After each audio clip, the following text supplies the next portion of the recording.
When a Somali goes to the doctor, magically they forgot how to speak English, so they need an interpreter there. So the county brings in an interpreter at $100 an hour, minimum 8 hours, to interpret what the doctor is telling the patient. So that's another layer of fraud that nobody's even talked about or revealed. And it's millions and millions, hundreds of millions of dollars all on its own. Interpreter services. Yeah, because what percentage do you think of these people, especially if they were born here in the United States, they speak English, right? Like Of course they do. They should not be saying no English. And then remember, the interpreter has to get to the doctor's office or the hospital. How are they getting there? The transportation company, and then they got to get back home. And that patient had to get to the doctor's office. How? Transportation. Kids got to get to school. How? Transportation. That's why I said the transportation is the hub of, really, I think, all of this. So basically what we're talking about between all these fraudulent businesses, the daycare, the autism centers, the adult daycare, the home services, and then the transportation, and then on top of that you have it looped in with them going eventually to the doctors for translators to be paid by the state. That's exactly what's happening, yes. We're talking about here, what these two gentlemen are talking about is the fraud that's going on when people go in Somalia, in their community, Minnesota. They go to the hospital, and what's happening is they see the doctor. The doctor charges $100 an hour, minimum 8 hours, minimum 8 hours. Could be, say, 10 hours or 12 hours. Just imagine how much money that is for the doctors. Then what's happening is they have to have transportation to get there. Okay, that's an additional cost. Then they have to hire an interpreter, because most of the time they go there, they say, we don't speak any English, so they need an interpreter. So this is a problem here. This is another additional fraud that's happening in Somalia, along with the other things that are going on as in terms of autism fraud, in terms of SNAP benefits fraud, in terms of housing fraud. There's a number of things that's going on in that community, but this was well planned out, probably before they got here. And this is not just, I think, just not a Democrat thing, because the same thing has happened in Ohio with Republicans, okay? Defrauding taxpayers, defrauding the government, and having taxpayer foot the bill for all these people's medical concerns, housing concerns, food concerns, and just about everything. And click right here to see what happens next. So what's happening is that there's so many different scams that's going on, you can't put your hand on just one of them. Can't put your fingers just on one of them. This is what my opinion is and what I think is going to happen. They're starting with the tip of the iceberg. That is TPS. So what they're doing out there is that what the government is doing, saying, we're going to expose you for TPS. We know that you've committed all this fraud.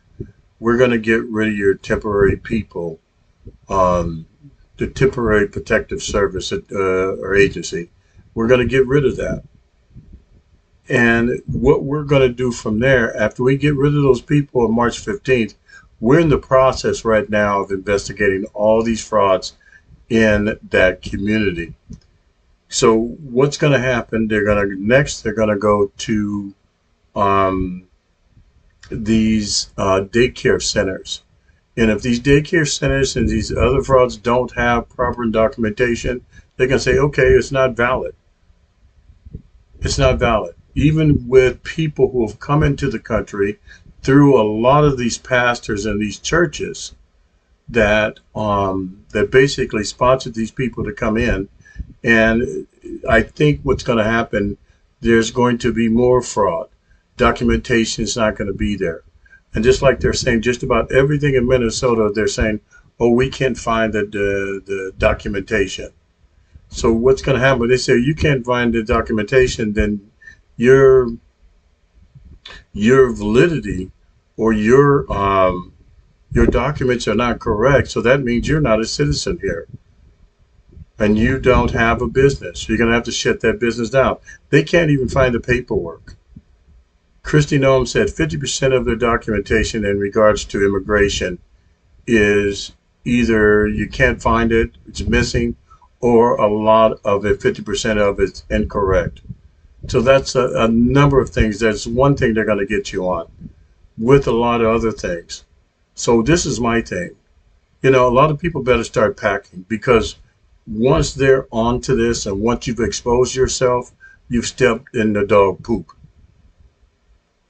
For the lack of a better word, you stepped in the dog poop. And I think what's going to happen, you've got I see your kids, 10-year-old kid says, oh, we deserve to be in this country because this is stolen land. 10-year-old kids saying that. So they're putting their kids out on Front Street. That's a big problem too. You don't put your kids out there to speak for you. You know, you be adults and you suffer the consequences, and you put yourself out there, women and men, to say, hey, we're going to fight this. And keep your young people off of the internet talking about, oh, we're getting free money, we're getting free this. You know, that is the minds of a people who are not stable here. You guys should have got together with your whole community, as many people as you could, and said, this is what we cannot say on the internet. This is what we cannot say if we're interviewed. But you guys didn't do that. So you've got a lot of people running ramshot all over your community.